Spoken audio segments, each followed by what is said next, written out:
Dans cette vidéo, nous allons parler des engins de terrassement. Je vais vous présenter ces engins les plus utilisés en terrassement, leurs avantages et leurs inconvénients. Et je t'ai laissé le lien d'un e-book qui te permettra de dimensionner les charpentes en bois. C'est gratuit, alors n'hésite pas à le consulter. On commence avec le premier engin que je vais vous montrer, c'est le bulldozer, ou booter.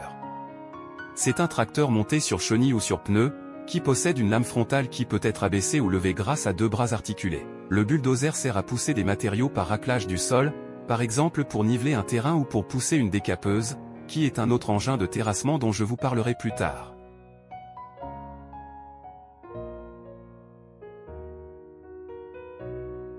Le bulldozer est très puissant et robuste, mais il est aussi assez lent et consomme beaucoup de carburant. Le deuxième engin que je vais vous présenter est le scraper, ou décapeuse. C'est un engin de terrassement qui sert à extraire et à transporter des matériaux par raclage du sol. Il est généralement poussé par un bulldozer qui lui sert de moteur. Il possède une benne avec tiroir éjecteur qui peut se surbaisser et se remplir de matériaux. Il peut ensuite les transporter sur une distance moyenne de 1500 à 2000 mètres. Le scraper est très performant et représente l'engin le plus adapté aux grands travaux de terrassement. Parlons maintenant du chargeur ou de la chargeuse.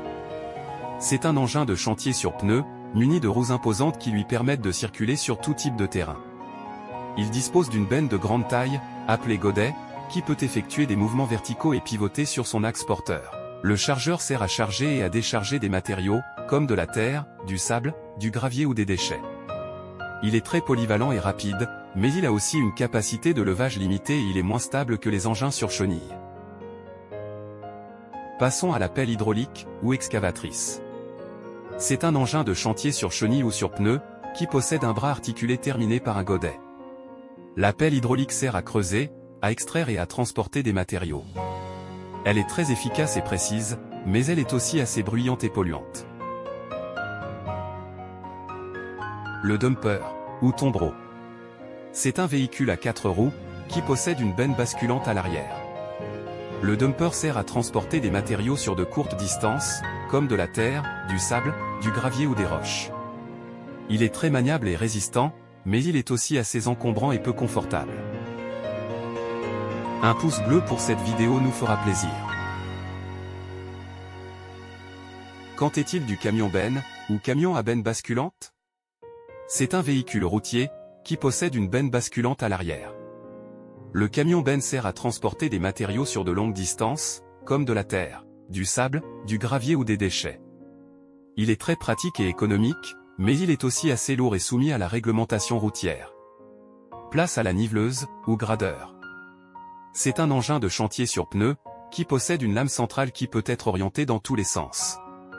La niveleuse sert à niveler, à lisser et à profiler le sol, par exemple pour préparer la pose d'une route ou d'un parking.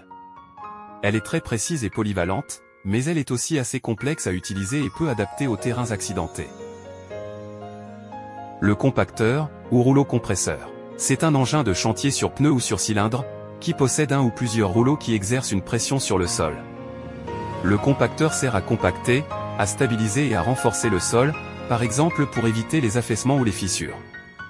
Il est très simple et efficace, mais il est aussi assez lent et monotone. Quel de ces engins est couramment utilisé en terrassement? Dites-le nous en commentaire et laissez un pouce bleu pour m'encourager. Portez-vous bien et à bientôt.